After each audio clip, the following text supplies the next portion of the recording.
Hi guys, this is Erica Weston with Fox Sports Midwest, and you're listening to my favorite St. Louis Blues hockey podcast, Let's Go Blues Radio.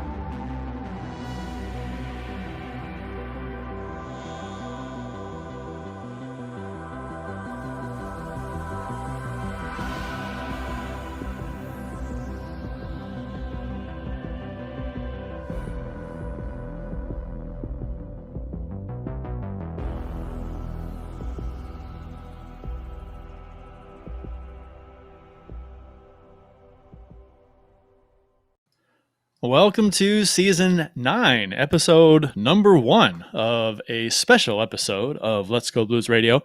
I feel like we're introducing a special episode of Blossom tonight on a special episode of Blossom. Whoa! 6 comes into her own. We're the often imitated but never duplicated, the original St. Louis Blues hockey podcast. We're broadcasting live on Wednesday, September 2nd, 2020. This is franchise episode number 267 all time. Your hosts tonight are yours truly, Kurt Price, Bill Day, and Jeff Ponder. And for your listening pleasure for the next little while, we'll be talking Stanley Cup champion St. Louis Blues hockey. To interact with the show on social media, you can follow the show on Twitter at LGB Radio. My handle is at Kurt Price, Bill's is at Billy Blue Note, and Jeff's is at JPonder94. You can follow us on Instagram. We're also dual live streaming right now on YouTube and Facebook. So for those of you watching the live streams right now on either of those platforms, first off, thank you for watching the live stream. And second, feel free to comment in the live chats, and we'll address what we can during the show. If you're listening to the podcast of the show after the live recording, we appreciate you too. Thank you as well. And of course, the website is letsgoblues.com, where you can listen to or watch any of our past episodes of the show, browse the fan discussion forum, as well as get some cool St. Louis Blues themed t-shirts and stickers that goes back into supporting the show. I hadn't planned on having a live show with all of us for a little bit anyway. I knew there was going to be Petro news one way or the other fairly soon, but it's been a week. How you doing, guys? I mean, I was even teasing all week, like, we're going to release this pre-recorded episode of something I did in July, and nope, we pulled a fast one on you folks. The official beers of episode number. Well, let's first things first.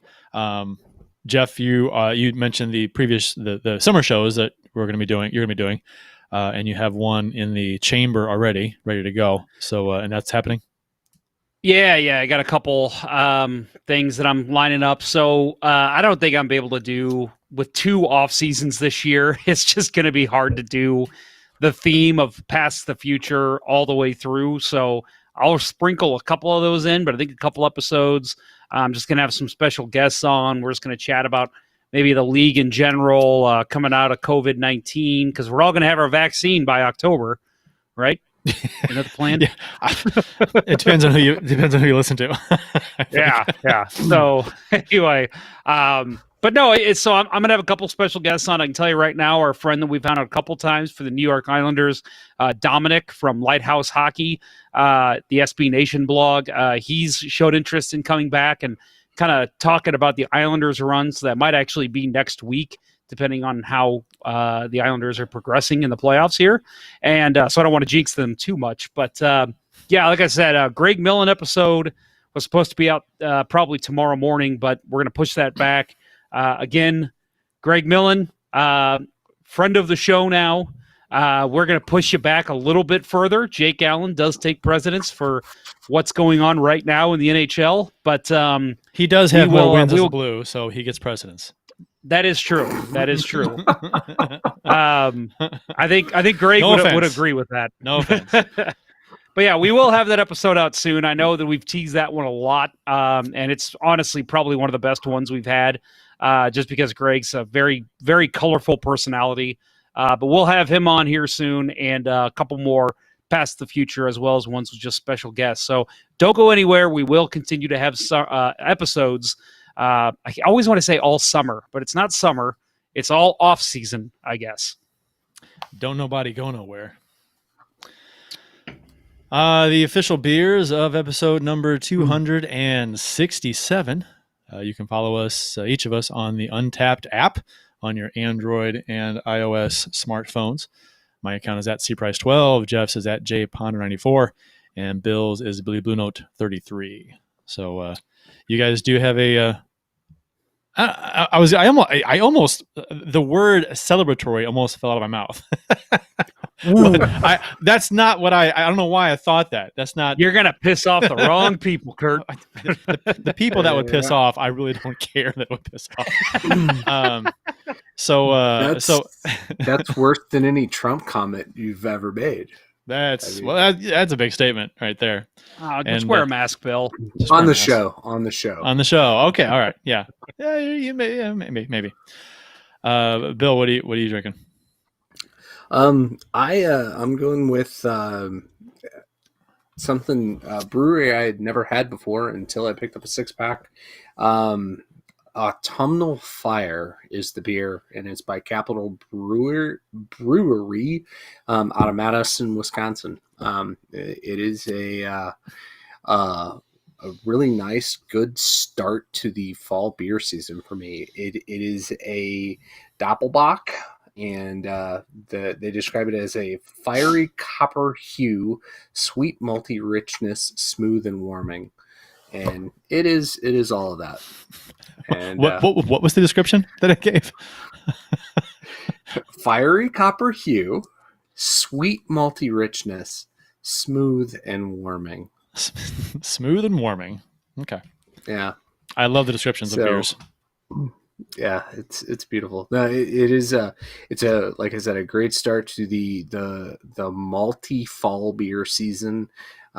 Getting into my favorite time of year for beer.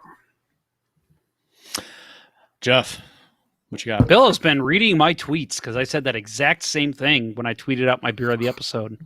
My favorite season of beers. I think that goes stuff. for me too. I agree though. I think that goes for a lot of people. It's when the fall stuff comes out. I mean, especially if you're a fan of the darker stuff. That's I mean, this is where this stuff shines. So. Yep. So my beer of the episode is I had the pumpkin beer last week from O'Fallon Brewery. Tonight I have the Schlafly Oktoberfest beer, which is a good one. Probably the best St. Louis, I think, Oktoberfest beer there is. Maybe you guys disagree, but my favorite Oktoberfest beer is actually out of Colorado. Left Hand has a really good one if you guys have ever had that. But no, Schlafly is always great. They've never made a bad beer, in my opinion. So, good Oktoberfest from Schlafly. You have not had their ESB, I take it. I have not. I'm guessing that's good, huh? I tell that all the time, and it's what was that? How long was that, Bill? 15 years ago? That was a long time ago. No, it was late 90s. It was that long ago? 20 some odd years ago? Yeah, they're extra special bitter. I mean, I don't think I could have a worse tasting beer. And maybe it was a skunky batch. I don't know, but it was terrible. So you guys could drink in the 90s? Yeah. Wow. I graduated college in 97. Yeah. How about that? I was drinking in the early 90s, or well, not the early 90s, oldest, mid-90s. The oldest I was in the 90s was 14. So you were. How does that make you feel? So you were drinking in the 90s.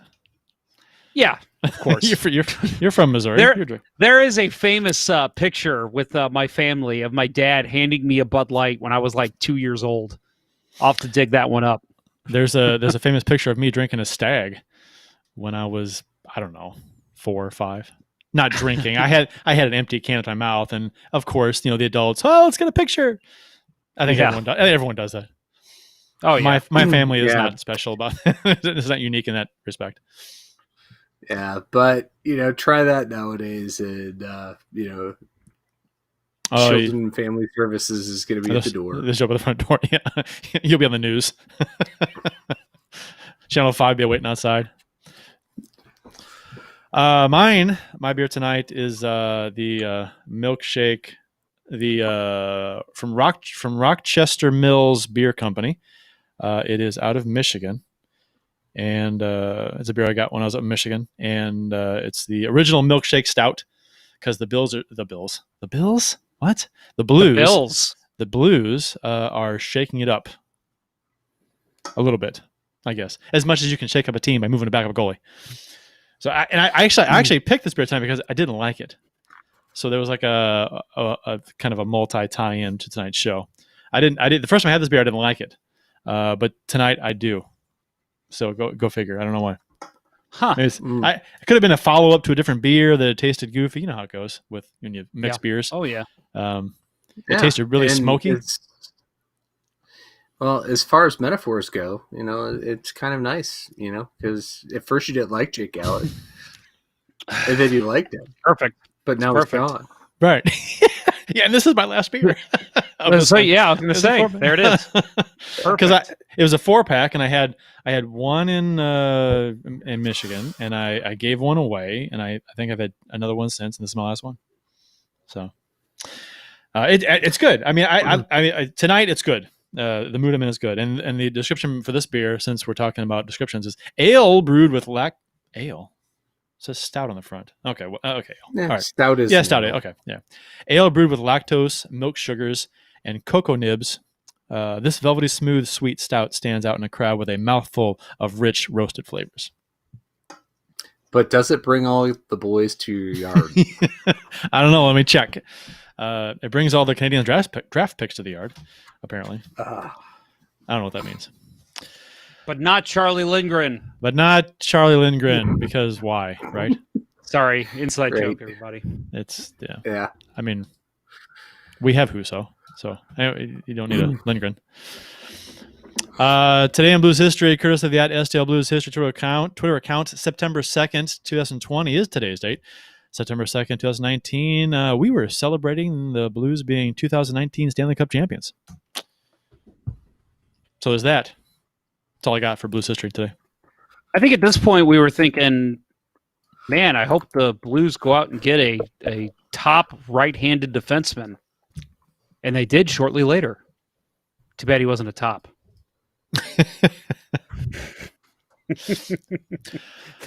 Thanks, Bill. So the news at hand today is the Blues have, if you've been living under a rock and you didn't know this, the Blues have traded Jake Allen to Montreal. What? I know, right? I never would have seen that coming. Well, when I was putting this together, the first thing that popped in my head was the Blues have finally traded Jake Allen, because for years, and not that for in recency talk goes, we didn't want him gone necessarily this season, but we talked for a couple of years about the Blues moving Jake Allen, and we how talked about just putting him in the minors. We talked about sending him to the AHL for a while, trading him for nothing. That was, just to have his salary gone was like going to be a bonus. But the Blues received Montreal's 3rd and 7th round picks in this year's draft, which was those picks were previously Washington's 3rd round pick and Chicago's 7th round pick. And the Blues also send their 7th round pick to Montreal in the 2022 draft. So it's yet another good reason to have Bill on the show, is Bill is an avid Habs fan. So it'll be we get a rather unique perspective here from Bill, who follows the Canadiens very closely, and so he can he's on both sides of this trade. So that's interesting. So I think what the key here is, Kurt, is that you and I just need to not let Bill talk, because that would make this show hilarious. We should have just advertised the show as just we'll start the show and then Bill just goes. Yeah, there you go. That's what we should do. Just let him talk. The opposite of talk over, and just let him go. All right, go, Bill. There's a lot of layers to this. So, Bill, I want to get your take on a lot of it, mostly. But for you, in terms of, we'll get to the Canadian side for a bit, Bill. But what did you think of the trade itself for the St. Louis Blues? It's it's the right time, right? Jake finally got to a point where there wasn't a lot left on his contract. Was playing as well as he had in several years, and you're not going to get a great return on goaltending. Unless you're trading at the deadline, but especially when you're trading going into an off season that is just jam-packed with UFAs. So I think bringing back a third-round draft pick, I think it's a shrewd move. Don't forget the seventh, because that could turn into a Henrik Zetterberg or a didn't Detroit get Zetterberg and Datsuk in like the 6th or 7th round or something, 5th or 7th? Yeah. So yeah, but you never know. Luke Robitaille came in the 9th round. That doesn't even exist anymore. He's a roller hockey player. Yeah. Tom Glavine was drafted in front of Luke Robitaille by the LA Kings. That's true. That is true. Was Larry Walker drafted? Larry Walker was drafted, wasn't he? I don't think he was. I thought it was another. No? I thought there was another pitcher that was drafted. Carpenter. Chris Carpenter. Chris Carpenter? Was Chris Carpenter? Was he? He's a hockey player, but he wasn't drafted. Yeah. He's a hockey player. He was drafted either. Okay. No. He's a hockey player though. Damn it, Cart, you're getting us off topic. That's what we do. We're not some sports show for 5 minutes on the evening news where we're very structured. We just go with the flow. That's true. All right, so let's talk about Tom Glavine's career. The umpire behind the plate always gave him the black of the plate, just a little off the plate. Him and Maddox, man, they got Schmaltz. And Schmaltz, yeah. And Schmaltz, yeah. Schmaltz, a former Cardinal. Schmaltz. But Javi Lopez behind the fucking plate, man, that guy was stellar for about 2 years. All right, enough Braves talk. Have I ever told this you is not how crunch. I fucking hated the Atlanta Braves I know. at that point? This is not crunch time with Joe and Wags. Okay, this is Let's Go Blues Radio. we're not doing baseball and basketball. As much as I enjoy to talk sports, don't get me wrong, but I don't think people are tuning in to listen to us talk baseball. And I'm watching our listener numbers drop. We were at about 20, now we're at about 9. I'm kidding. Go ahead, Bill. So I mean, from a Blues perspective, the goal obviously is clear the cap space, right? You've got to start making room for what's to come. In terms of Petro, of course, JR's saying that they're pretty far apart. But this, from if you're Petro's camp and you see that the Blues are actively working to make things happen, it shows good faith. I think that's an important piece to this. Again, like I said, getting a third round draft pick in exchange, I think that only happens with the Montreal Canadiens because that third round draft pick was kind of created out of thin air. If you recall, they got this in the Ilya Kovalchuk trade after they had signed Ilya Kovalchuk for nothing. So it's kind of genius general managing by Mark Bergevin, who he's a much maligned GM, right? Amongst very Canadiens much fans, maligned. Right? Especially this Canadiens fan. But I think it's actually it's a brilliant move. Sign Kovalchuk 2 weeks, 3 weeks later, whatever it is, or I guess it was a couple months. I think it was end of November that his contract was terminated by LA, and Bergevin signed him and then traded him, got a third round pick, and now he's turned that into Jake Allen. And I'll get into the Canadian side of it in a little bit, but yeah, we'll talk about that later. I don't think that the Blues can make that trade with any other team because they don't have an expendable third round draft pick like that. And the only Canadiens have the cap too. They have a lot of cap space, right? I mean, they got they do because now that gives them almost $15 million in goaltending.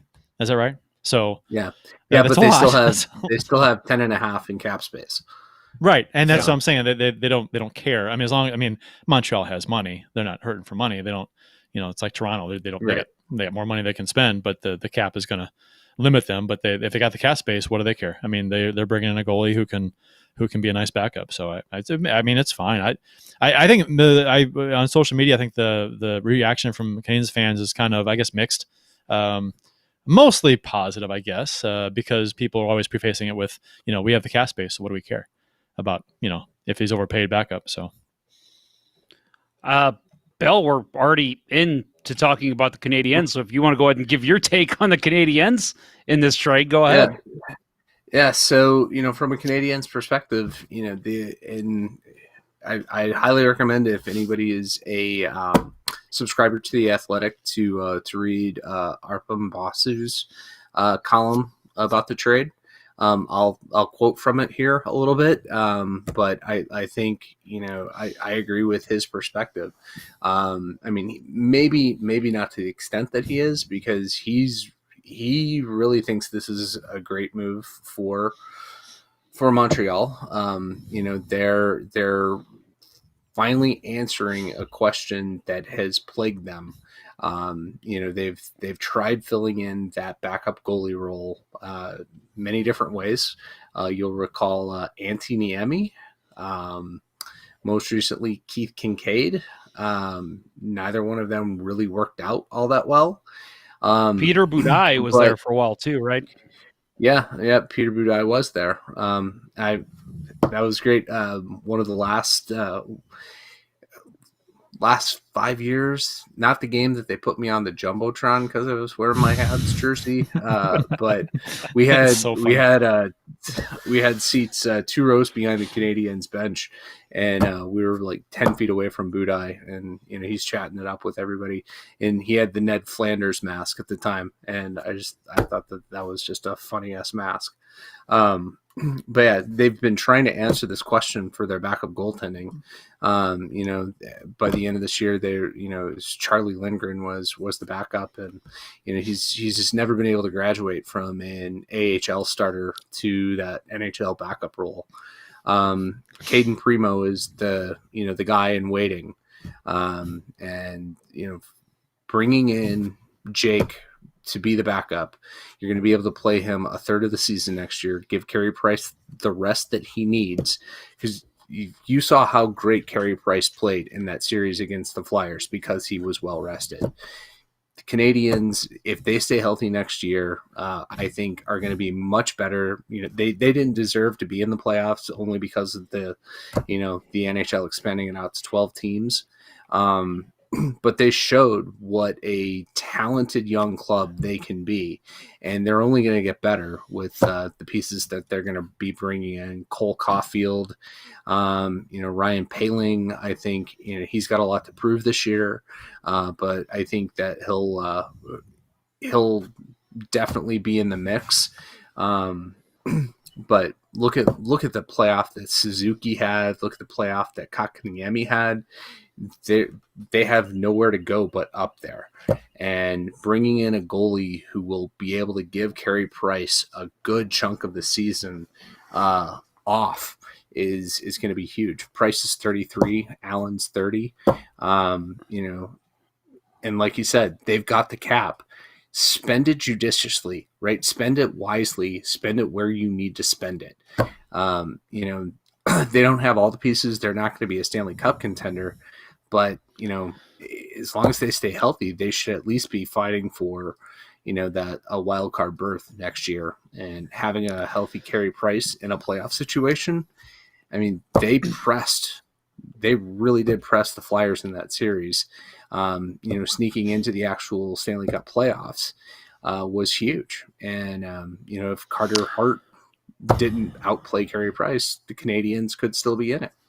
Here's a question I have for so Montreal fans have traditionally been more so than every team has their fair share of fans that are hard on goaltending, but Montreal is like known for it, for being really hard on goaltending. So one would think that the pressure for goaltenders in Montreal is higher than in a lot of cities. So knowing Jake Allen's history with the Blues as far as pressure goes, as far as being the number one goalie is concerned. He has not been able to handle that and had peaks and valleys like crazy, so inconsistent. So his talent showed at times, but then his inability to handle that number one spot also showed, and that was the problem with Jake Allen. So do you, as a Canadiens fan, does that concern you at all, or is the highly critical fans in Montreal as far as goaltending is concerned, is that overblown? How do you think Allen will handle the stuff in Montreal? Let me interject real quick, Bill. I just want to piggyback off that, kind of adding to your question or kind of adding to Kurt's explanation. Not only are they tough on goalies, Montreal is a hockey market, and that is a fishbowl. Not as much as Toronto, but pretty close in terms of pressure on players to succeed and perform. And the fact now that we're looking at another year where they didn't even make it to the conference final, it adds more and more pressure to the organization. And again, like Kurt said, with Jake Allen being a player who's not known for, at least on this show, and a lot of, I'll just say it, a lot of realists that he's not a high pressure goalie. How much do you think that's going to affect him? Quite honestly, I'm not all that concerned with it. Just because he isn't going in there expecting to challenge for number one. He's going in, finally for the first time in his career, and listening to his comments, after the trade, kind of crystallized this for me. He finally accepted, his role as a backup, coming into this season, and he's shown. He rose to that, he embraced it, and he, in that article that I referenced from Basu, he says Canadiens acquired arguably the best backup goalie in hockey. And if you look at Jake's numbers over the last season and a half since the ascendance of Jordan Binnington, that's hard to argue that he isn't, especially when it comes to road goaltending. And you expect that that's where he's going to get more of his starts. I don't expect that he's going to be the starter at home games, but you go on that West Coast road swing that the Habs have to do. Maybe not next year because, the way they're talking about the bubble. But, say there's a vaccine and everything goes back to normal. You let him play, 5 of the 7 games in that road trip and let Carey rest. That's going to be huge. And the other thing I think with Jake is he played most of his juniors in Montreal. He knows the market. He's, and I think, he's going to be a lot, not saying that Montreal and, New Balloon are right there, but, they're a hell of a lot closer. I think it's going to be a lot more comfortable for him than people might expect. Given that, St. Louis isn't as big a hockey market, look at how much shit that he got being here, right? He dealt with it. Not that I expect he listens to our show, but, certainly, he knows that the fans are deriding him on Twitter.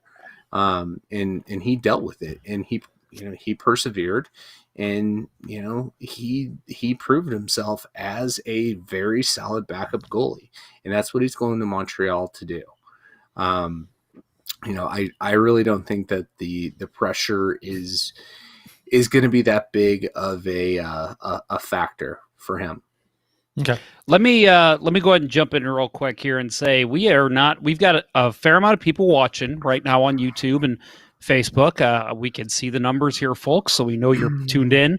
Go ahead and give us some comments. What do you think of the trade? What are your thoughts? What do you want to know from us, the hockey experts of Let's Go Blues Radio? That's what I'll call ourselves. We're not hockey experts, but we are hockey experts of Let's Go Blues Radio. You can just go ahead and, let's get some chatter going, guys.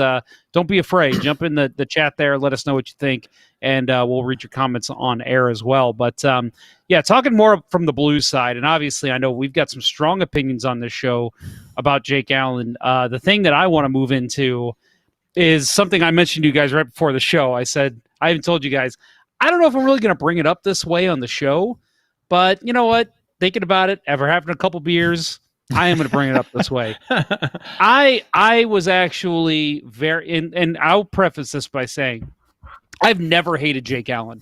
When he was going through his rough patch, I was more annoyed with Doug Armstrong and Mike Yeo, whoever was at the helm, of just continuing to put him out there. He's not a goalie.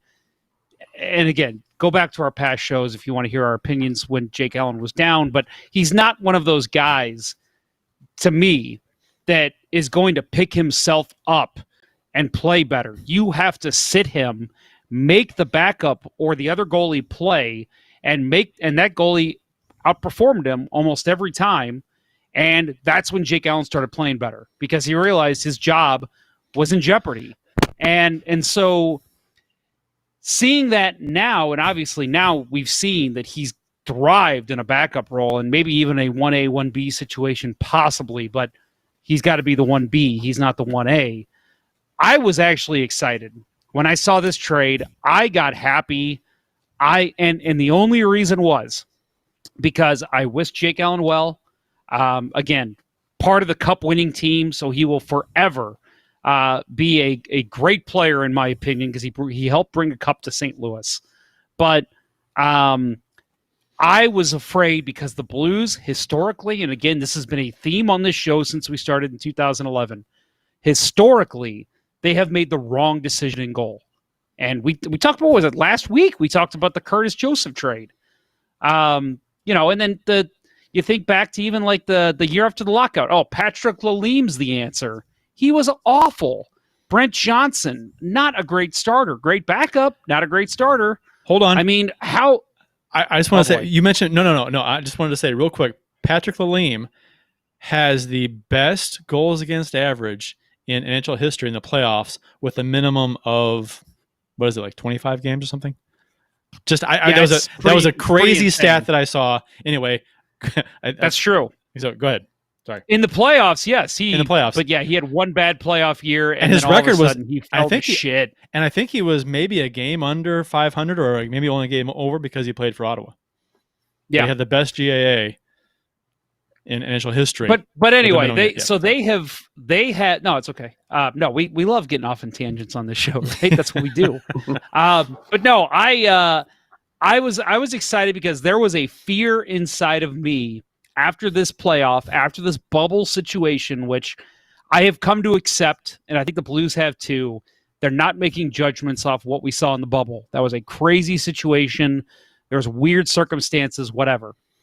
I was afraid still, because Doug Armstrong has shown before he has an allegiance to Jake Allen.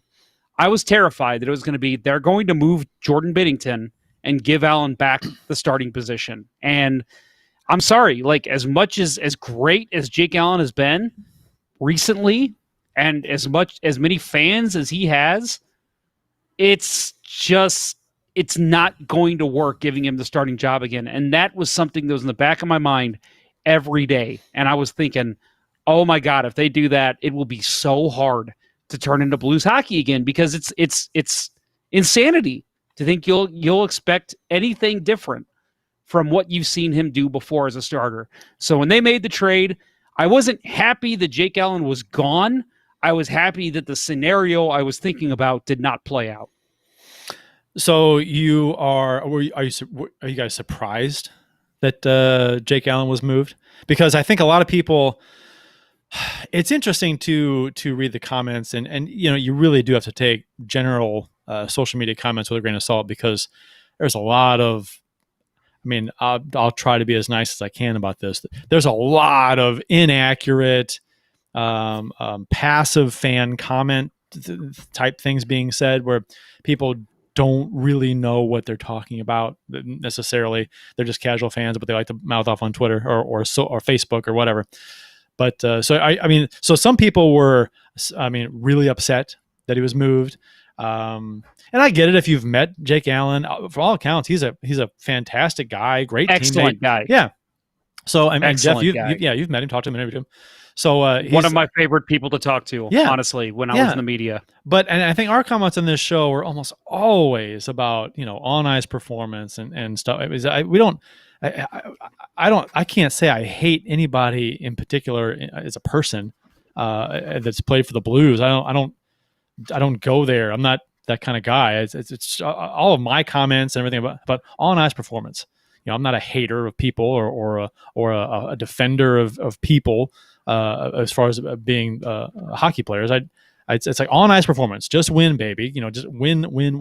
That's what it's about. So, and I think players get that for the most part. But were you surprised the Blues moved Jake Allen? Because I think some people online were. Well, first of all, Kurt, to answer your question, and I'm not going to say who said this, but my favorite tweet that I saw today was, "This was a bad trade and we should all be mad." And I think both of you saw who this came from. But that was that. I'm sorry, like you, and this was something else I want to talk about with what you just asked, Kurt.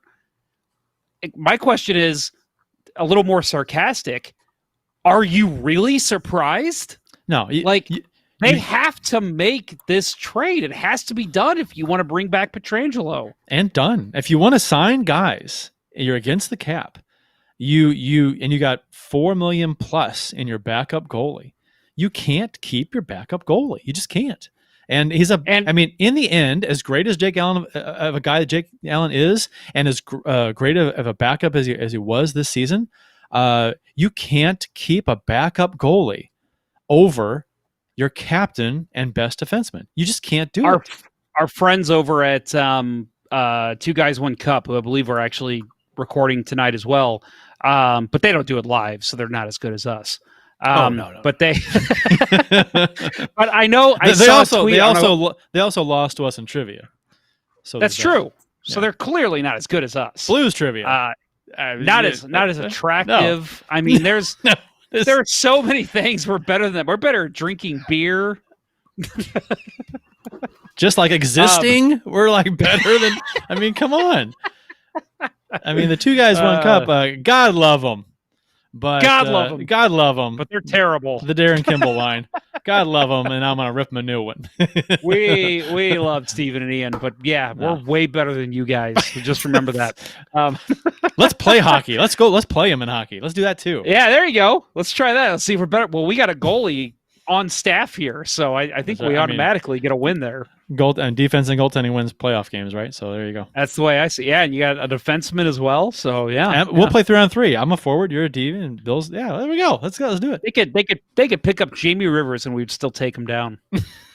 Rivers is getting kind of old. Come on, and he no longer has his long hair, which he had years. That's ago. True. He needs that hair. That hair is what gave him his hockey power. Yeah, it's like what's the fictitious person with the hair?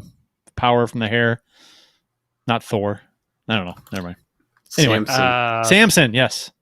Samson. Yes. Damn, that's a good reference, sir. Congratulations. As I was saying, smart.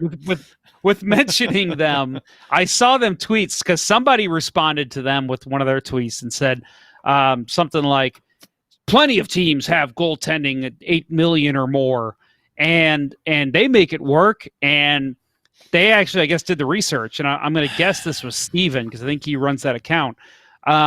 He even said, he goes, "There's 6 teams in the NHL, and it's not that many, and most of them are locked up on one guy that's making $6 or $7 million at least." We talked about the Blues this. Had 2 guys making 4.3 or something like that, 4.4. We talked about this not that long ago about when people were like, "Oh, well, other teams have more in goaltending than the Blues do," and we did the same thing. We did the research, put it out there. People don't listen. People, I mean, it's like politics and religion. People don't listen. They believe they want to believe, and they don't listen to reality. it is. It's like a handful of teams, 5, 6 teams, whatever, that have. It's 6. That's. I mean, I'm going to trust them if the research is right. Yeah, no, and that backs up what I looked up. I don't know, it was last year or something. There's not that many, and like you said, Jeff, it's usually top heavy with your starter. And like Lundqvist, Montreal, they got 10 million plus in their goalies or whatever it is, and the number one, and the other guy is not making that much. So, well, whatever. Not in Montreal anymore. Now it's 15 million. Right. That's They've a got to lot. have the highest payroll for goaltending right now, right? That's got to be them. Oh yeah. What? Yeah. Well, maybe in history. Right. Maybe in history, right? I mean, that's got to be up there. That's got to be close. Highest goaltending duo in history? Probably. Who's made more than what team has ever had 15 million in 2 goalies? Ed Belfour and Dominic Hasek. Back in the day of 500,000 a year. Yeah, I was gonna say, no way. Right. I think that was the unspoken salary cap was 15 million back in 92. Right. Back when bread cost a nickel. But it's I actually think that obviously, and I think you guys agree, Bill, you haven't weighed in on this part of it yet, but I just think this was a deal that had to be done. It had to be done. You want to re-sign, and Kurt, you said this a million times on Twitter and on this show, that there's no team ever in the history of hockey or really any sport that you're going to let your defensive leader in his prime walk so you can keep your backup goalie. It doesn't make sense. It's just, it doesn't happen. You wouldn't do it. So it's like the kicker on a football team. Your quarterback. You don't do that. Yeah, and there's plenty of other things. And Kurt, there's something I know you want to mention later, but there's people saying, "Oh, you could have done this, you could have done that, you could have done this," and it's like, this was the deal that was available. This was the one that they had to make because Jake Allen's he's got a high trade potential right now. So you had to act on it. You had to jump on it. Montreal obviously was looking to make a deal. So either whether it was add salary or add a solid backup, whatever it was, they wanted to make that deal now. And the Blues had to say, if we're going to get Pietrangelo, and I mentioned this as well multiple times today talking to people, they're going to get Pietrangelo. Their best chance is to get it before he hits the open market. Yeah, and you have to start making these trades now and doing it now to free up salary room. He's going to have high dollars thrown his way. Not as many years. They can't do as many years as the Blues can, but he's going to have.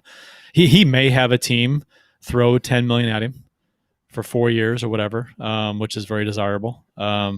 So that's the reason, the rationale behind that. I get it.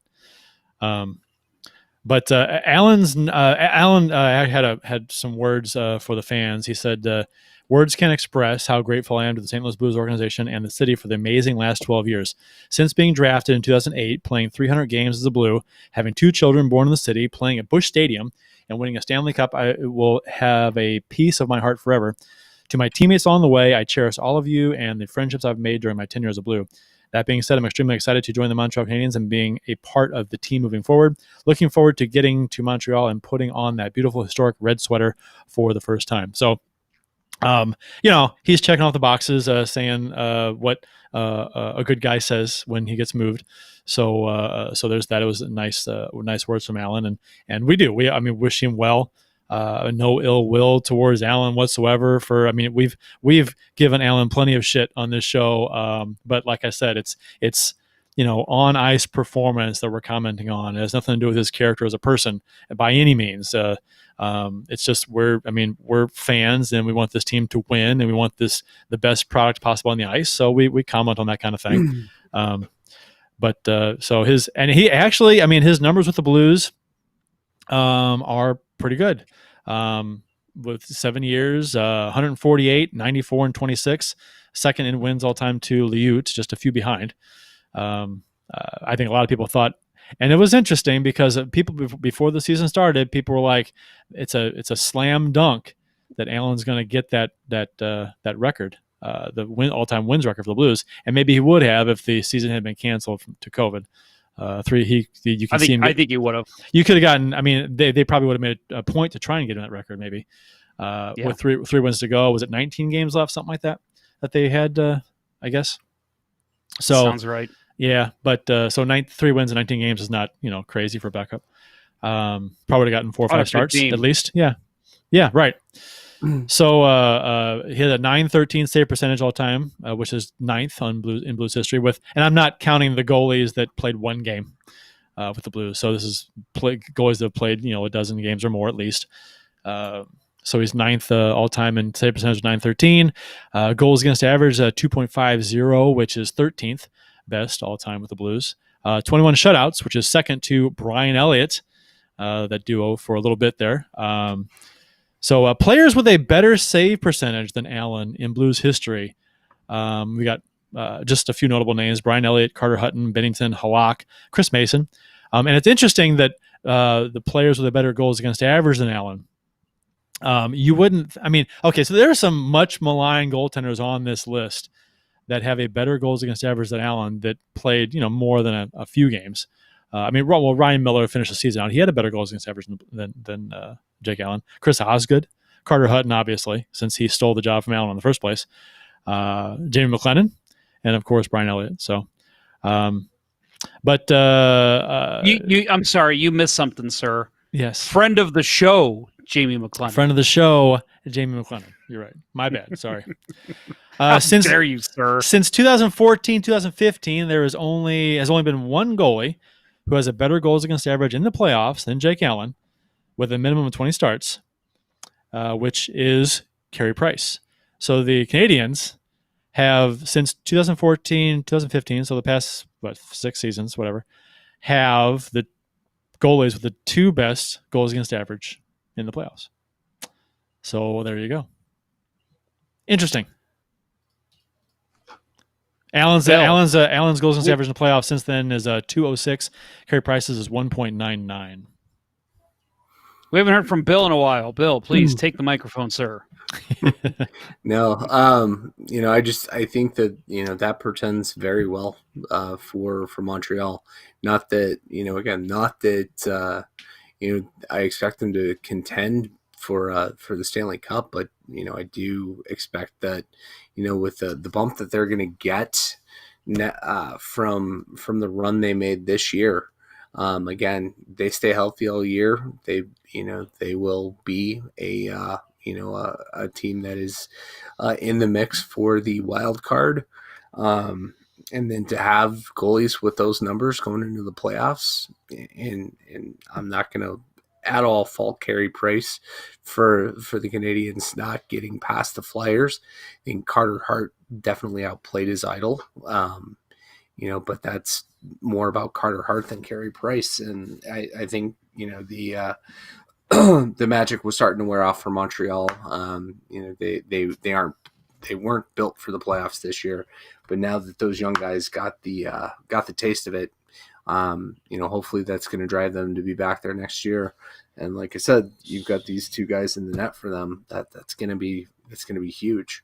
For the Blues, they're clearly stating, that it's Ville Husso that is going to get the chance to be the backup next year. After what we saw in the bubble and after what we saw in the regular season from Jordan Binnington, you'd expect that Husso's going to get a good amount of games in. So the Blues have the problem of trying to, find that basically your 3rd string goalie. But you go look at the list of UFA goalies this offseason. It is huge. You got guys out there like, Louis Domingue, who he is that consummate guy. He's been a backup through, Phoenix. He's with Vancouver now. He's with New Jersey, Tampa, and he was serviceable everywhere he went. I could see us bringing him in to be the guy in the minors this year. So according to somebody like that, according to Cap Friendly, the unrestricted free agent goalies, are Braden Holtby, Corey Crawford, Robin Lehner, Craig Anderson, Jimmy Howard, Matt Murray, Jacob Markstrom, Thomas Greiss, Cam Bill Talbot, Day. Hudobin, Brian Elliott. Brian Elliott, he's available. Mike Smith. There's a bunch. I mean, there's a bunch. Boy, Aaron you want Dell. to talk about pissing off a select group of Blues fans? Bring back Brian Elliott as the backup. What? Holy shit. And speaking of goaltending, Hey. that never made sense to me. The hate on Elliott, because it usually came from people who would rather see Allen in goal, right? That was the stance, and the numbers just never panned out in Allen's favor in that matchup ever. I never got that. I never got that. No. So I bought a Brian Elliott jersey, and it showed up the little day before the last game against San Jose in 16. So I got to wear it, one time. Well, when he retires, you'll be good. I was probably way too embarrassed to tell this story on the show at the time, so I'm going to tell it now. The day he was traded, I was at my friend Brian's wedding, and a bunch of fellow guys I play hockey with were there, and we were all sitting, and it was like June, I think, right? Yeah, it had to be June because it was the draft. And I had one friend come up to me. I was sitting at the bar. It was one of those outdoor weddings, and you come in, and that's where the reception's at. And so we're sitting at the bar before the wedding starts, and my buddy Jason walks up, and he just goes, "I got bad news, man." And I go, "What?" And right as he said that, my phone dings, and I look, and yeah, it was Brian Elliott had been traded. And I looked at him, and I was like, "Oh, we're drinking tonight." And we got pretty messed up that night. The night that he was traded, I went online and I bought a Brian Elliott Blues jersey because I was like, I'm so pissed off. I'm going to buy it anyway. And I bought it. The next morning, I instantly was like, God damn it. Why did I spend money on that? He's not on the team anymore. I should have just waited. I was discounted a little bit. I was going to say, it should be discounted. But I guarantee that if I would have waited a month, it probably would have been way cheaper than what it was that night. So as far as the Blues goaltending duo next season is concerned, with Husso being a guy who has an opportunity now to be the backup. What is that? You hear that, guys? Yeah. Like static. Bad. Okay, it's going away. What is that? Is that me? I'm not hearing anything. I hear a ton of static. No. Yeah, I'm hearing it. Huh. If anybody in the chat can hear that, let us know. But I assume so if Bill hears it. That's weird. What is that? Yeah. All of a sudden, it's it almost seems like something with your wire. It seems like somebody's dragging their hand across the windscreen on my mic. Now it's gone. Okay. Weird. But so anyway, the goaltending next season, Husso has the opportunity to, if he plays well, to be the backup on this team. At least it appears that way right now. Would you rather the Blues go after a UFA and bring him in? The names I just listed. Maybe get somebody a cheap, $1 million+ deal, a veteran tailing his career kind of situation, maybe. Or would you rather see the Blues go youth with Husso as backup? Before we get it, we definitely need to answer this question, but I do want to say, I'm sorry, YouTube followers right now. I said that, and there was conversation going on. My YouTube chat must have froze. I reloaded it, and there's a ton of stuff I wasn't seeing. So, real quick, let me get through some of this stuff, because I promised I'd read some of it. First of all, Austin Lynch, Jeff, quit shaving your beard. Dude, it was when I shaved it. It was August in St. Louis, and I'm going to show you. I've got this ridiculously long hair and a ridiculously long beard. One of them had to go, and I decided the hair was going to stay. So that's why that's gone. We were talking earlier about. Whoa! What? Nothing. I just thought of something that So when you had your beard, all right, and you wore a mask out in public, did you look like 70s porn? I mean, I guess. All right. Yeah, probably. All right. That's a good bet. Yeah. We were talking earlier about draft picks late being big boomers. Tom Brady, 6th round. That was football, but thank you.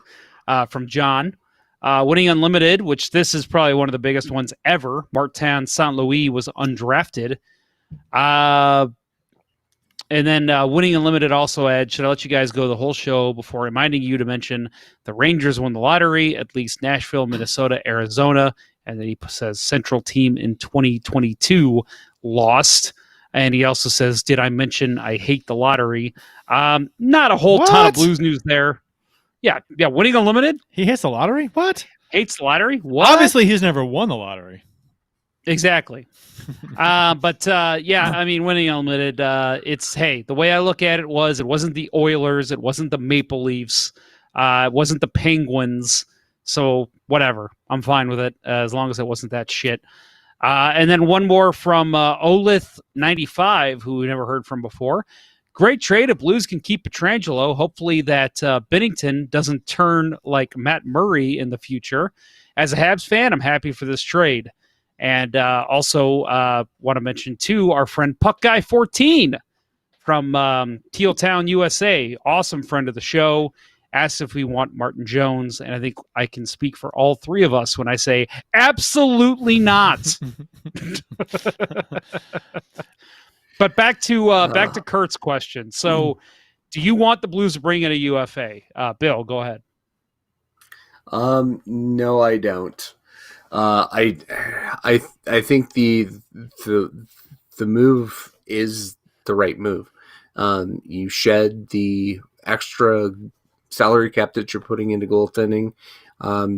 You're shaving that off so that you can give it to Petro. And, Husso makes league minimum, give him his shot. If it's not working out, we're still in the playoff hunt. Make a trade for a goalie at the deadline. But give him his shot. He served his time in the minors. You know what I would compare this to? Now, again, obviously, what Bill said, 100%. That money was shed so you can get Pietrangelo. Once you get Pietrangelo, and then once you make your decision on Dunn, whatever you're going to do with him, whether sign him or trade him or whatever, and you've got your team locked up next year, and you say, okay, we've got Binnington and Husso in net. Then you take a look and you say, okay, who's still out there in goal? And I compare it to 2011, 2012, right? When they brought in Brian Elliott, and they were fully expecting Elliott to be the guy in the AHL, and Ben Bishop was going to be the guy that was going to come up and play behind Yaroslav Halak. I compare it to that. I would say if you've got the money, you go get a veteran who's still out there, whether it's like Bill said, a Louis Domingue or somebody else who can and be a good veteran. A Brian Elliott? That's a 36-year-old Brian Elliott? Bring in Brian Elliott and you say, hey, you can be you'll be our starter in the AHL, but you're going to challenge our young guy, Ville Husso, to be a backup. If you win out in training camp, it's your job to lose. So I would like a scenario like that. It just depends, one, on how much money the team has left, and then two, who's still out there by the time the Blues can make that decision. I think obviously money's the key. I think right now the plan is it makes sense for the plan to be Binnington and Husso, unless there's more money left over than they thought. And then maybe they could pick up somebody to compete with Husso for the job. If you brought back Elliott for $1 million a season, like a $1 million contract, would you want that as a backup, as a possible backup situation to bring him as a professional tryout? And if he signs, and if he outplays Husso, then sign him to $1 million contract. Well, I got to think, or whatever. if it's a professional tryout, you could probably get him for less than $1 million, unless another team is bidding against you, right? Yeah, well, true, but I mean, it's not. I mean, what's the minimum? $700K, something like that. Is that what it is? Something like that. So I mean, it's yeah. not. I mean, not that much difference. If you've got the cap, fine. Bury him in the AHL if Husso has a great training camp. And if not, you start him up here. And the minute Husso starts showing that he's ready to come back up this year, you bring him up, you put Elliott on waivers, and either he goes to the AHL or somebody picks him up. I think goaltending is going to be very interesting with Binnington coming off a season that was not as good as his prior season and a poor playoff showing. And then we got possibly Husso backing up Binnington next year. It's going to be I think next season, that's a question mark now as far as how that's going to pan out as far as goaltending goes. That's something we're used to, though, right? I mean, been yeah. a question mark for the Blues for the last 10 years. And, so many teams have question marks in goal, and goaltending is so fickle. You'll see teams that have great goaltending one year, have mediocre goaltending the next. It fluctuates. Even great goalies have, their careers are up and down from year to year. So, I mean, that happens. But very few goalies are consistently very good in the league. So, I mean, and those are Hall of Famers, you typically, so. Right. Look at Sergei Bobrovsky. Yeah. Lights out last year, couldn't save a beach ball this year. I mean, just awful up and down season. 2-time Vezina winner, too. And like Ola said in the chat, Matt Murray unseated Marc-Andre Fleury, Yep. the last goalie to be drafted number 1 overall in the league, unseated by, a young kid. And now Matt Murray's on the verge of losing his job. Yeah. So's Marc-Andre Fleury. Well, he already lost it thanks to Pete DeBoer. Right? Yeah. Right, Alan? Right? Alan Walsh, yeah. Man. That's a whole interesting thing going on there in Vegas. But man, I gotta say,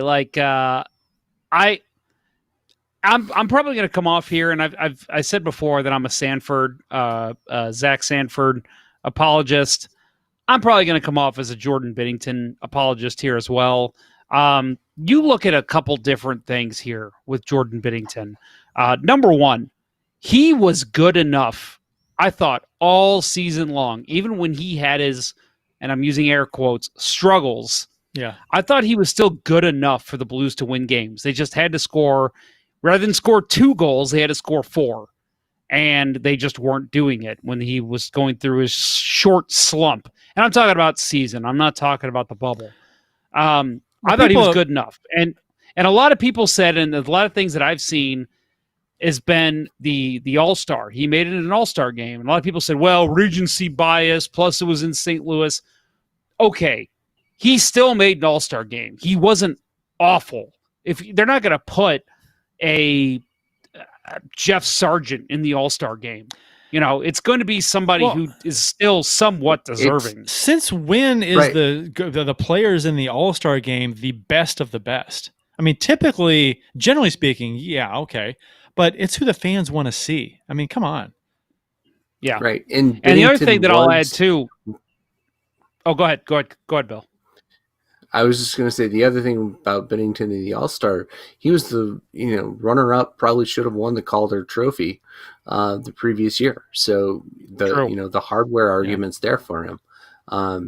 Deservedly, I thought he was in the All-Star game. And again, you're making the point: is it the best of the best? Not usually. A lot of times, the best of the best opt out. See Ovechkin, Alex, Crosby, Sidney, but Binnington completely deserved to be there this year. And he played well in the All-Star game. He won the shootout competition, right? So that was fantastic. Yeah, although I think there was a scoring snafu at the beginning of that, and I think I don't know if it was Tristan Jarry, again, the guy that's unseating Matt Murray in Pittsburgh. That I don't think they scored it accurately for whoever it was at first. So it's a conspiracy. But it is. It is. But I can't believe I'm talking about it since I'm a Binnington fan and a Blues fan, and would hurt him, but no.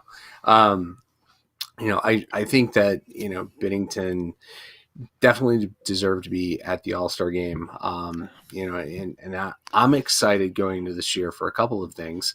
And I'll get back to you. I know you had a point there to make, Jeff. It's okay. For Binnington going into this season, he's got a chip on his shoulder for getting made a fool of by Vancouver. They had a book on him, and they just went by their playbook, and it worked. Put the puck on net. Was there a playbook?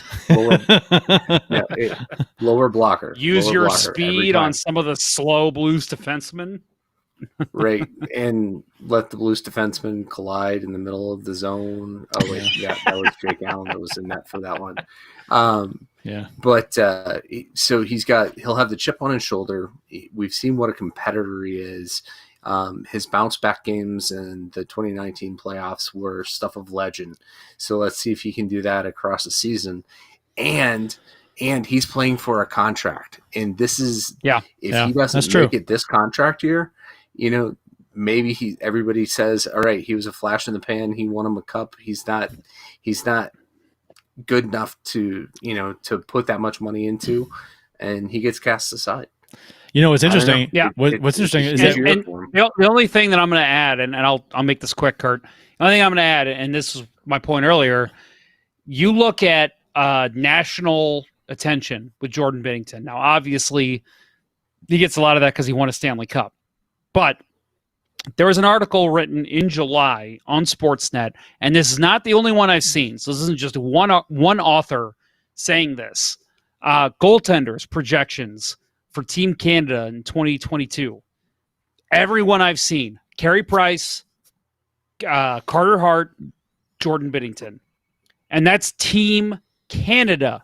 They always have one of the best teams going in, them and Russia. And if Jordan Binnington is on that very short list, obviously he's doing something right. And nothing against Jake Allen. Jake Allen was especially his last year and a half here, great. Did a great job for the Blues at certain times in his career. But I never saw him on projections for Team Canada. To be honest, never did. Not once. Not since the juniors, right? He was a winner with Canada in the World Juniors. I was going to say that next season, let's say Binnington doesn't have the best season, and let's say Husso plays well. And so then you've got a situation where, Binnington is after the season's over, Binnington's 2 seasons removed from his great run in 19 and the cup run in 19. And he hasn't, been. I mean, he was good enough this year, but let's say next year he's the same or maybe a tick down. And if Husso comes up, then you got another situation where, well, gosh, do you make Husso the number one? And depending on how he plays, now this is obviously speculation. My God, we're talking after next season with Husso, with a guy that hasn't played in the NHL yet. So, next year will be very interesting. I think now the whole chip on his shoulder thing with Binnington, I was hoping, and fans in general were hoping, that was going to be a different story in Game 6 against Vancouver, and he'd bounce back from his first 2 games in that series and have his chip on his shoulder and something to prove to have a bounce back game after the first 2 games. That didn't happen at all. So he was arguably worse in Game 6. So we'll see how next season pans out. Obviously the pandemic is, you take that stuff with a grain of salt too, as far as teams' performance and whatnot. That this is all different and unusual and strange, and it affects different teams differently. And for whatever reason, the Blues didn't accommodate well to that situation apparently, and didn't perform well, kind of across the board. Even though I thought they performed, generally speaking, better than Vancouver in that series, but they were not up to their level of play either. So, what do you guys think of when you hear Jake Allen's name, as far as like when you reflect on his time as a Blue? Like, what comes to your mind? To bring back a great Let's Go Blues forum question. How will we remember the Jake Allen area? The famous typo, right? Yes. So what comes to mind? Oh, go ahead, Bill. I think, for me, it was, just lack of consistency over the course of the time. We saw the highs, but man, we really lived the lows. And it feels like, especially today, not saying people are dancing on his grave now that he's gone. But a lot of the folks that are happy to see him gone probably are like me and just never could get over the fact that he struggled in January and February, 3 straight years. And I think I said the way I've always phrased it is he forgot how to goalie. And it's hard to get past that, but quite honestly, to me, the way that he handled himself in 2019 and 2020, it's more a story of redemption. He showed that he could evolve into, beyond the, well, I'm expected to be the number one guy, but I can really handle it, right? I can handle the, being the second fiddle and excel at it. And, that I think is how you close the book on him here in St. Louis. Inconsistent through most of the career until he hit his prime and embraced that backup role and excelled at it. I was going to say nostalgia is a funny thing. So we're going to look back at Jake Allen in 10 years and we're going to remember him, one, as a Stanley Cup winner, which is most important.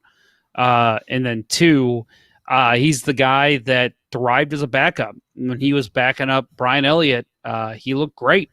When he was getting challenged for his job by Carter Hutton, he played well. Last season, starter Hutton, and when he played well this last season with Jordan Binnington taking over the number one job and him being purely the backup. Again, nostalgia is a funny thing to the mind. That's how we're going to remember Jake Allen. And I'm fine with that because, again, I mean, just a great human being, a great teammate, somebody that everybody rooted for at one point in their lives, whether they want to admit it or not, to jump in. And, we all thought for so long that he was going to be that franchise goaltender the Blues never had. He was going to be that guy that was going to step in, win a couple Stanley Cups as a starter. He was the future in goal for the Blues. So that's how I think we're going to remember him. And I'm fine with that. He was the guy that we drafted, right? It was like, the chance to, to finally see, the Curtis Joseph story come to fruition. I know Joseph was a college free agent that signed with us, but the guy that came up through the ranks in the organization, and he was anointed. He's going to be our guy, right? And it never got there. I mean, I still think back to that first start he had against Calgary, and that insane. He's out of position like he was always want to be, and he made that insane stick save back across the body on TJ Brody on an empty net. I still remember the look on TJ Brody's face to this day. Yep. And there was so much promise in that moment. I think he saved the Blues the season that year. He did. There were. It just. He's kind of like the goaltending version of Patrick Berglund. We had all these high expectations that he just didn't live up to. But Jake gets. But in the end, he found his role, and he was great at it, just like Berglund. And I think it was a role that most Blues fans and I'm not trying to be condescending to some, but most Blues fans who were paying attention and understood the situation, most Blues fans wanted him as the backup and not to be shoehorned time and time again into that number one role where he just kept failing. It was the definition of insanity is doing the same thing over and over again and expecting a different result. And that's exactly what this organization was trying to do with Jake Allen as the number one goalie every season. And it just failed time and time again. How many times do you have to go to that well before you realize, okay, he's not a number one goalie? In this organization, in this setting, it's not going to happen. And when I reflect back on Jake Allen's time here, I think of genuinely as a period of, like you guys have mentioned and touched on, inconsistency and disappointment in a sense that he didn't live up to what we expected him to be. And this trade, like you said, Jeff, I saw that it came down. I was happy. I was happy to move, not just for the reason you mentioned, but because of the return was a third and a seventh round pick. Some people might not think that's anything. It's like, well, what? That's like giving away for nothing. But Jake Allen was untradeable 2 years ago. You couldn't move him for anything. I mean, he was a guy that was as a number one or a split time where they tried to make him number one and he failed. He was putting up worst numbers in the NHL as a number one goalie. I mean, bottom of the barrel. So league worst. Yeah, league worst. And most backups were outperforming him. So it didn't, including his own. Right. He was untradeable. You couldn't move him for anything. So they held on to him and they finally found a role for him here once they resigned the fact that he's just not a number one guy.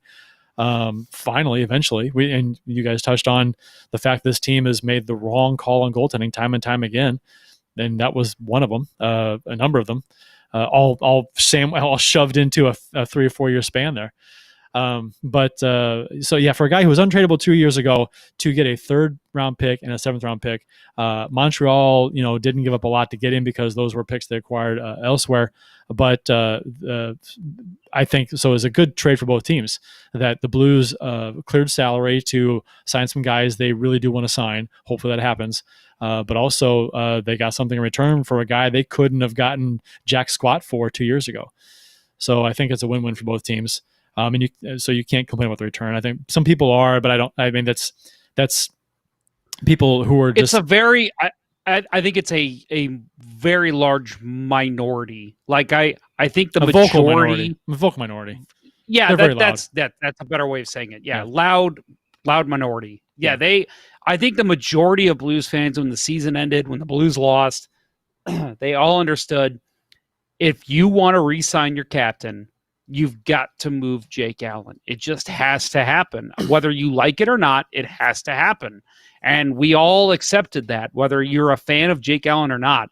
But yeah, there is a very vocal minority who really believed, and an awesome writer for St. Louis Game Time, Hildy Mack. She was one of the people who wanted to keep Allen around. And I respected the reasons why she said that. And she's, again, if you never read Hildy Mack, she does a great job over at St. Louis Game Time. I was like, sorry, I disagree. As much as you can make every single argument to keep him, I can make one argument to get rid of him, and that is you have to have the cap room. I'm sorry. You've got one goalie that you've already anointed as your starter. You can't spend $4 million on a backup. You just can't do it. And so you got to move him to keep your star defenseman, your captain, your team leader, your locker room leader, and a guy that, let's just face it, the first guy to raise a Stanley Cup in St. Louis. I mean, that's most important. This kind of reminds me in a way, not the goalies aren't quite at the level, but when Dallas had Belfour and Turk, and the Stars had to move Turk, and they traded him to the Blues. So was Turk traded or signed? He was traded. That's right. He was traded. Yeah. So it's the same situation. So they had a guy who was anointed as number one, and they had Turek, who actually is not quite the same situation because Turek was like the up and coming guy. He was highly touted, and Dallas just couldn't keep him. But different situation a bit. But same in the sense that Dallas had two goalies, one anointed as a starter, two was a guy that they could move, so they did, and they needed cap room. They needed a salary. There wasn't a cap at the time, but they needed room to move salary. So I think anybody who it's interesting that some people are complaining that we should have traded Steen instead, because that was a thing that was mentioned on Twitter, and I was like, okay. And hey, let me intersect real quick. Anybody who's a follower of this show and who's listened for years, we used to have something called radio rants. If we were to have a version of that, Kurt, go right ahead. It's not going to be a long one. I'm just saying that far too many times this season, there are people that they say they're in the know, right? They pass themselves off as knowledgeable hockey guys. They write blogs and articles, and they miss the simplest detail. As far as there was a comment that said the Blues shouldn't have moved Jake Allen. They should have traded Steen instead. You can't fucking trade Alex Steen. He has a no trade clause. He's had this entire last contract. You can't trade Alex Steen. Reports are that he's already turned down two trades, right? That's the report. 2 trades. It's rumored that they've wanted to ask him to waive that clause twice in the past couple of years, and he said no, I'm not waiving it. So you can't be mad at the Blues for trading Allen, saying they should have traded Steen. Do I think that Steen's contract should be gone? I do. He makes too much money. I like Steen. I like Steen a lot. I think he serves a role in this team, but for the role he serves, he makes too much money. So that's a different situation. But it would be great if they could move him, but they can't. So they're going to play out this contract. You can't trade Alex Steen. For the people in the back, he has a no trade clause. We've said this online on this show. It's been said a lot by a lot of people about his no trade. It's on Cap Friendly. It's easy to see. It's in black and white online. Just read, do research. It's there. Quit saying just trade Alex Steen and your salary problems are over. You can't do it unless he waives the no trade clause, and he hasn't waived it twice. There's no sign he's going to waive it again with 1 year left. It just doesn't make sense.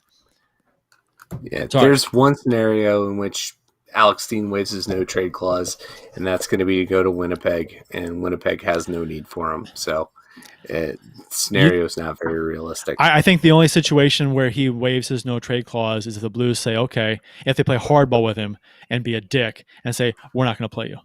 We're not going to play you. We're going to make you demand the trade. So either if you want to play, you're going to play for somebody else and not for us. Which you do that if they have zero value left. Right. Like you said, Steen still has value. Whether you want to say that he doesn't or he does. He has value. He's an excellent PKer. And when they dropped him down to the fourth line in 2019, that was the best fourth line in hockey. He's still a good player. Yeah. He's just not a guy who's going to go out and score 20, 25 goals anymore. No, he's not earning his contract right now. Right, he's on the bad side of the contract. Right, he was given that contract after having just an insane year. It was overpayment. We're paying the price for it now, and at this point, it's just got to swallow it. Sorry. Yeah, we're still paying for a shorthanded goal against the LA Kings. right. Which I mean, my God, all too true. So. But yeah, people. I mean, if you want to try and convince people that you know what you're talking about, and get the simplest little details right. Alex Steen has a no trade clause. You can't just simply trade him to fix our salary cap issues and keep your backup goalie. You just can't do it. You can't unless he waives it. You talk him into it. That's a different discussion. But simply saying just trade Steen, you can't fucking do it. End rant. Yeah, no, I agree.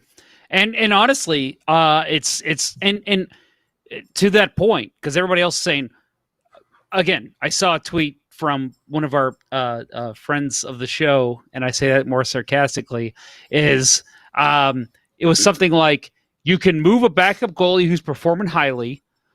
You can move a fourth line checking winger who is way overpaid, or you can move a third line center who's not needed on this team. Obviously, 1 was Allen, 2 was Steen, 3 was Bozak. Right. And it said, you traded the wrong one. And but they're not, again, this is not Xbox. This isn't PlayStation 4. You can't just, literally, there is an option on there to where you can go on your trade block and say, give me trades for this player. And it will literally give you options to where you can move your player that you select to a different team. That's not real life. Like, you have to have people interested in those players. And I'm not saying there's nobody interested in Bozak or Steen. It's that you're not going to be getting calls 5, 6, 7, 8 times a day of, hey, tell you what, Doug, we'll offer you this, this, and this for Bozak and this player. Like, when those calls come through and when you're negotiating with other teams, you have to jump on the right call.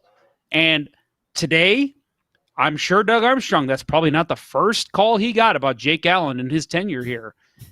He probably saw that and said, that's probably the best deal I'm going to get for Jake. I just need to take it. And he took it. And I don't blame him one bit. I think that's a good trade for Jake Allen. The person who made that comment, I saw the comment, and I actually commented on it. That was where my rant came from for the. I'm shocked, Kurt. But the guy who made that comment has been wrong about a lot of stuff. He's the guy who called the Scandella trade the worst move in Doug Armstrong's career. And Scandella came in and played very well.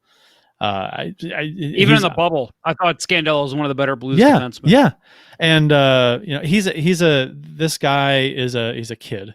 He's a kid. He's like 17 years old, something. He's an advanced stats guy. He like everything is all advanced stats all the time. So if it doesn't pan out with advanced stats, all of his opinions are based on advanced stats. I don't think it's from it can't be from real world situations too much, because he's a kid. So that needs to be factored in with that comment too. So. Well, and we're not just picking on one person in particular. I mean, this was a theme that went through. He's the prick who called us out and said, "I'm gonna do everything in my power to make sure you guys don't get any followers or whatever." I'm like, yeah, no, he said something about we're not going to get any good guests. And wow, we had Bernie Federico on. What about 4 weeks later? We've had our best guest since that comment. So what does that mean? That's actually a good point. Yeah. But no, I'm personally not just picking on him. That was a lot of the narrative. This from the vocal minority. Why did you move him when you could have moved other players? You're not an NHL GM. And listen, we have bitched and bitched and bitched about Doug Armstrong during his tenure. Me especially. I've been one of those biggest naysayers vocally since he's made a couple moves, including Sabotka, Ott, those kind of players, Laterra. But I'm at a point now where I'm like, this dude brought this city a cup, and he's brought a competitive team. Finally, it's working out. And I'm telling you, he's not passing on deals to move high salary. His priority right now is to bring back Alex Pietrangelo. So if there's a good deal that comes in for Tyler Bozak, he's going to jump on it. The fact that he hasn't yet tells me that he's probably not getting a lot of offers for those players. And when he's offering them up, nobody's saying, oh yeah, we'd love a Tyler Bozak or an Alexander Steen on our team. Bozak's contract isn't exactly desirable necessarily either. He makes $5 million? Something like that. 4. So I mean, it's not the best contract. It's not the best, not the worst. But that whole comment, just presupposed that, you only could make one of those moves. You could still move Bozak. right? That Sure. I think that's the point you were just making, Jeff. It's the calls, the deal's got to be there. And, it sounds like the Blues were shopping based on listening to the press conference from Army today. It sounds like the Blues were actively shopping Allen. He said he talked to a number of teams that they thought Allen would be a good fit for, and they just didn't want to give away assets. He talked to Montreal, and they thought it was a fit.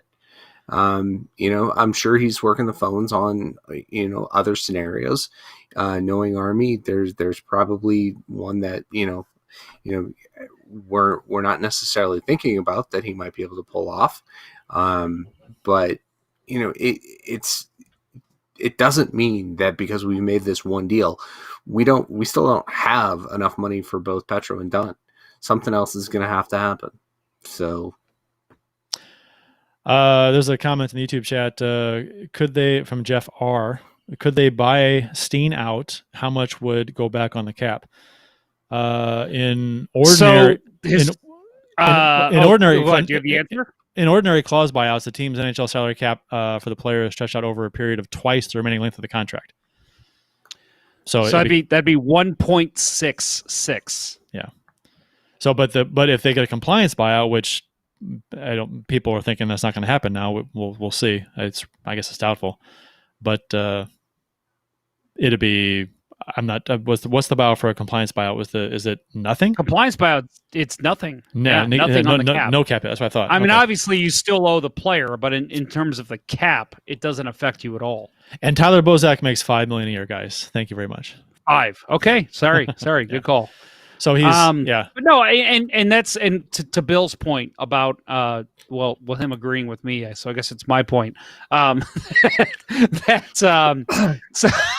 Sorry that there's still moves coming. This isn't the end of the moves. It's not like Doug Armstrong is traded Jake Allen and now he's calling Alex Pietrangelo saying, all right, I cleared some room. Come back to the team now, please. Like there's going to be more moves. And I think when you look at the draft picks the Blues have, Lou Korak tweeted out earlier, and friend of the show, Lou Korak.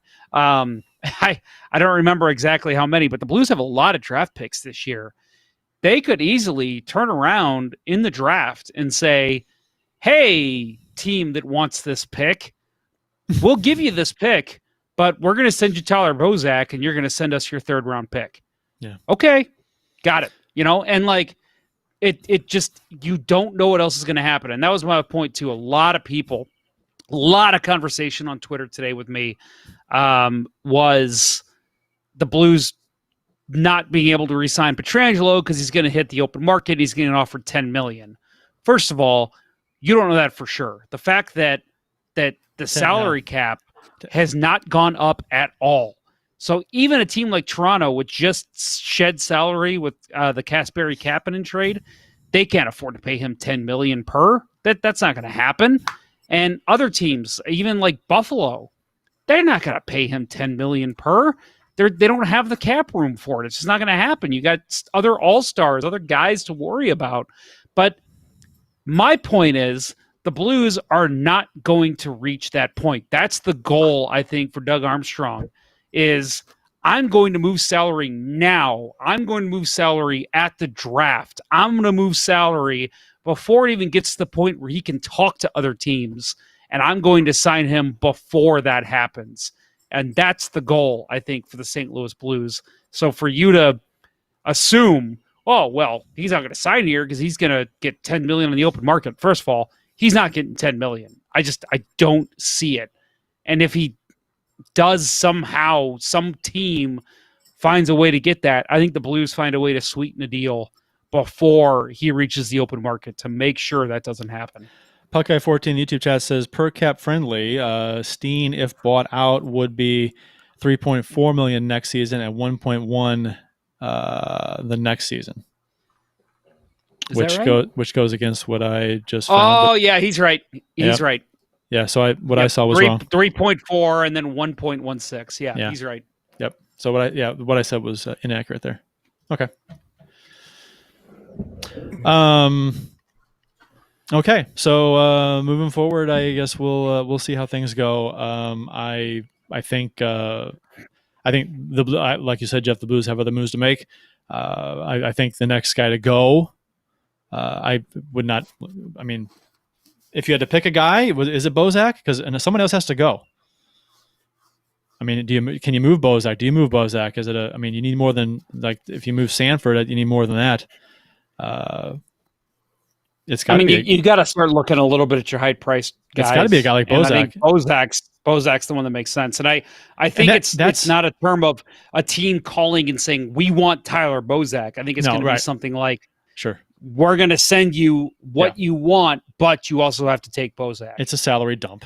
And I mean, on this show and online, we've been preaching and saying that to sign Pietrangelo with the cap issues we have, Allen is the glaring one to go first, and Bozak is number 2. So the Allen chip has fallen.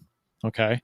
And Bozak, I mean, we're right about that. That's not something that I'm like, hey, nobody else. I mean, that's common knowledge. That should have been common knowledge. We're not special in that regard, but I think Bozak is a no-brainer. You move Bozak, and I think you're good. You could, if you sign Petro for 8.5 per, that's a good number for Pietrangelo, I think, to sign. That gives him what, $2.5 million raise or $2 million raise over this year. I think that's fair, right? I mean, he's making 6.5 this year. You sign him for 8.5 for 8 years, whatever it is. I think that's fair. I think if you clear Bozak's salary, I think you can make that happen, and then sign Dunn too as a bridge deal. We'll see. Well, I think that's the other conversation. Do you guys think they sign Vince Dunn, or do you think they trade his rights? I think they sign him. I think it kind of depends on, if we're able to unload other salary like Bozak. I don't think he's going to make that much. Comes down to it. Well, I don't think he is, but if we're that tight to the cap with Petro, it depends on his salary. I could see that, but because he makes $722,000 right now, so I can see a bridge deal for like $1 million, like $1.25 or something. Yeah, after the season Dunn had, and I saw a lot of people, talking at the conclusion, the Blues getting knocked out, how it doesn't seem like he's been the same since he broke his jaw against San Jose last year. I thought, he used to time his decisions to pinch a lot better. I thought that was something that he did poorly this year.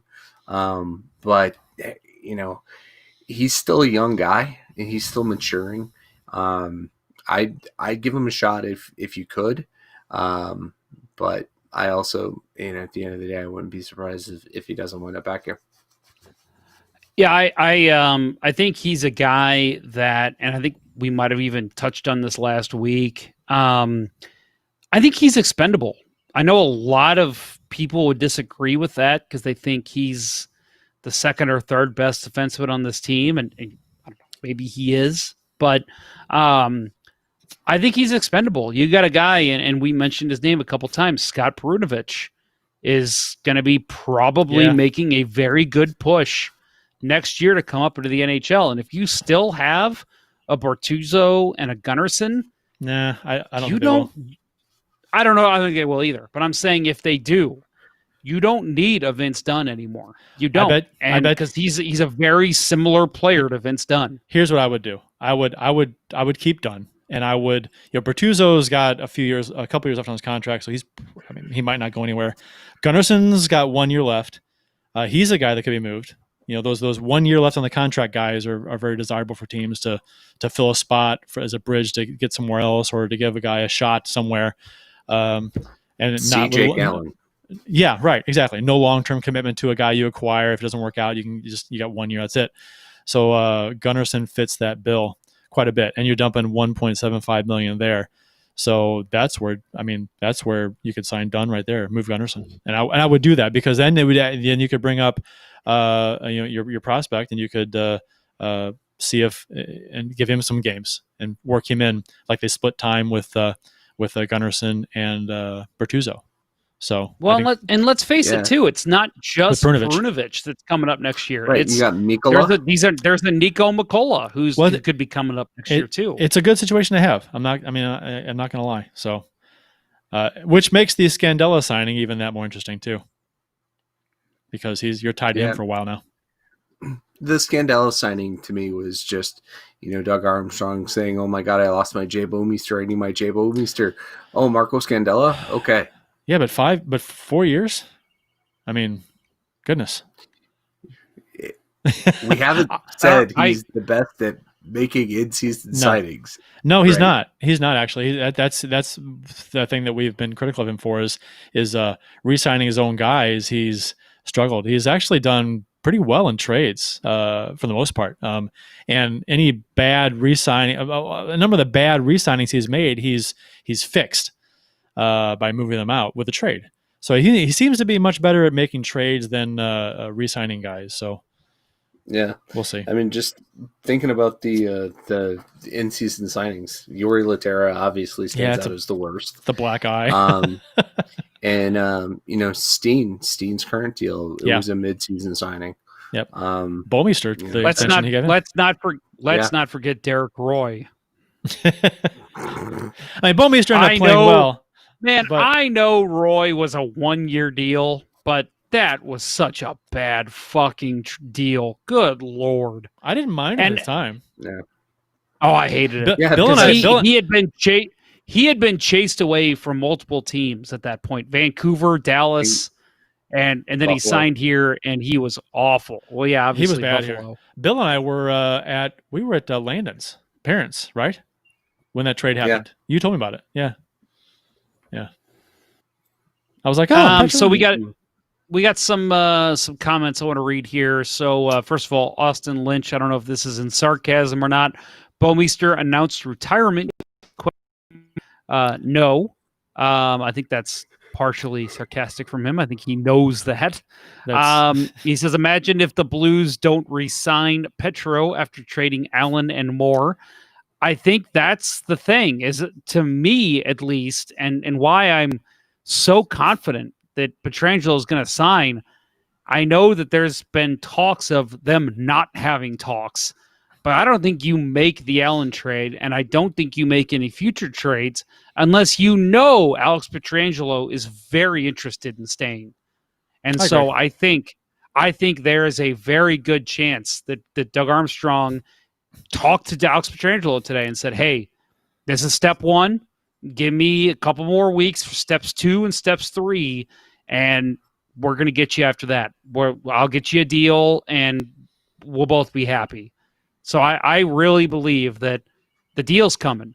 It's going to take time because they got to shed some salary still. I agree with you. I wouldn't know why they would move Allen's salary if they didn't think they were going to sign Pietrangelo. Because, you got Pietrangelo, you got Dunn. You could fit Dunn. You could make Dunn work without moving a guy like Allen. You can make it work. You can move another defenseman. That would be interesting if they did not sign Pietrangelo, because the goaltending situation this season worked well. So I think you'd go back to that well one more time. Because, getting a 3rd round and a 7th round, while it is much better than what they could have gotten for him 2 years ago, is not anything that they need. A 3rd and a 7th is not going to make or break this team on paper. So, it's, yeah, I don't know why they would move Allen if they didn't think they could sign Pietrangelo. It's coming. Austin Lynch says, I meant, has Bouwmeester announced anything for next season yet? No, we have not heard anything. Done. He's done, though. He's done. He can't. I think we know it. We know he's done. We said you that. You don't sign Scandella to that deal unless you know he's done. And we said that the day after his incident. I was like, I came on the show and I'm like, he's done. What they're saying he has, you don't return to professional sports and play. You just don't. No. You can't. You can't risk that anymore. No. And not just saying for the team, for him. He's looking at himself and his family and saying, I can't risk my life for this anymore. Yeah. It took a few days for him to come out and say that he was essentially retiring, but not. You kind of knew it, but Right. And you don't cancel the contract. It's it's Right, cap yeah. relief, LTIR, and the insurance company is paying the contract at this point. So right. Yeah. If he retires now, he loses that money. Team, it's okay. Yeah. You can't retire until your contract's over. Another question we have here from excuse me, Races Fan Rocks 4. He says, I'm guessing maybe he's an Oilers fan. Do the Oilers try to trade for Alex P? The only way I see the Blues trading Petrangelo's rights is because they have that, I'm guessing they're still going to do it this year, that 5-day window before free agency starts where teams are allowed to negotiate with players before and like not actually sign them to anything, but talk to them. If it's like day 4 of that and Pietrangelo and Armstrong are still just miles apart, then it's okay. We just need to trade his rights and get something for him. That's the only way I think that happens. Otherwise, I don't think you're going to see the Blues trade his rights at all because they want to get him locked up. Bob Kroll in the YouTube chat says he's fixed his errors, Armstrong, by making trades while sacrificing late first-round draft choices in the process. Which is, and that's what we've been saying. Yeah, you're gonna have to. You may have to package, that not a first-round pick. I mean, our picks this year, we have a first rounder, we have a 2 third-rounders, a 4th rounder, 2 5th-rounders, and a 7th rounder. So we only have 7 picks, but doubled up in rounds 2 and 5. Those could get dealt for, package Bozak to get somebody to. I think Bozak's gone. He's the most logical guy, right? After Allen's gone, he's the next in line. So I like Bozak, but I think he has to go. And tell I'm us sorry. Again, what? Say it again. Kurt, tell us again. Why not Steen? Why because you physically cannot do it. Pay attention, people. Do your fucking research. Jesus Christ. I'm really sorry here. Friend of the show, Lance DeScott of the Drop Podcast, has been commenting in the Facebook chat, and I have neglected to check that in a while. So, Lance, hopefully you're still listening. He does correct us on the Steen thing. He says Steen 1.166 and then 3.4 this year. And yeah, I'm sorry. Steen is owed 2.33 or 1.66 for the next 2 years as a buyout. Yeah. So Lance, sorry, I didn't get to that until now. I am neglecting the Facebook chat, but I will not do that in the future. Oh, anything else? Done? I think that's it.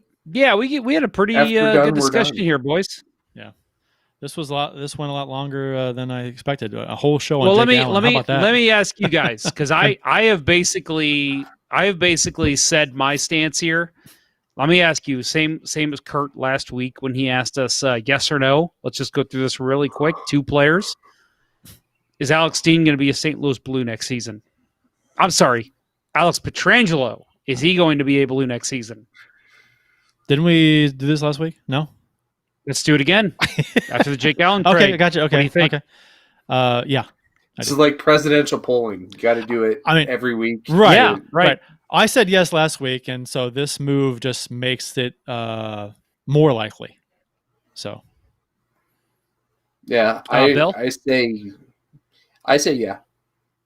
Okay, so Vince Dunn. Yes.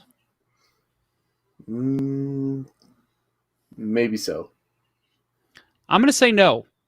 Okay. I think there might be something we'll see coming up, but either way, it's interesting, and to be the promoter that I am, I will say, Blues fans, make sure you stay tuned to us every week, because any other big signings or big trades, we will be here to recap and discuss. So make sure you stay tuned to us on YouTube and Facebook. I'll ask you, would you rather have Gunnarsson or Dunn? Dunn. Okay. I think you could move Gunnarsson easily and keep Dunn. That's where I'm coming from. I think a defenseman has to move. especially if you're going to give Perunovic a shot, right? So, I think Gunnarsson would be the way to go. The 1 year left on his contract. Who's got a super young blue line that could use a veteran? Buffalo, mean, any team that could use a blue line, like Buffalo, Edmonton, Detroit, Edmonton, yeah, Detroit, yeah. Yeah, I mean, not that Gunnarsson is anything to write home about, but he's serviceable. No, he's still an I mean, I said this last week. He's still a guy that you can fit in your top 6, whether you're a good team or a bad team. You still need a solid veteran out there to make the right play. And he's cheap. He is 1.75, I think it was. So I mean, he's a guy you can move easy. He's a easily a third pairing. On some teams, you can put him on a second pairing, and it makes 1.75. He's an easy guy to move, and you could get that money to done, or part of it, not all of it, part of it. So anyway, that's me. I guess that'll wrap up season. The first episode of season 9. How about that, folks? No more season 8. Thank God. Season 8 can go to hell. Season 9, episode 1 of the original St. Louis Blues hockey podcast, Let's Go Blues Radio. Thanks for listening, and thanks to those who participated in the YouTube and Facebook live chats during the show. We hope you guys enjoyed it as much as we've enjoyed bringing it to you. For Jeff Ponder and Bill Day, I'm Kurt Price. Until next time, everyone, let's go Jake Allen in Montreal. Thanks for the memories, toast to Jake. you. At least some of them. Toast to you, Jake. And, well, of course, let's re-sign Petro. The Chiefs are at home tonight against Cyanosport at the War Memorial at 8. Good seats are still available. A look at sports. I think that went very well. Thank you for listening to Let's Go Blues Radio. Now take off, hosers. Well, there's 90 minutes of your life you'll never get back. Sorry. St. Louis Blues, St. Louis Blues. Have you heard the news about our St. Louis Blues? They've only just begun, they're on their way to #1. Now there's no more blues for our St. Louis Blues. The Blues are on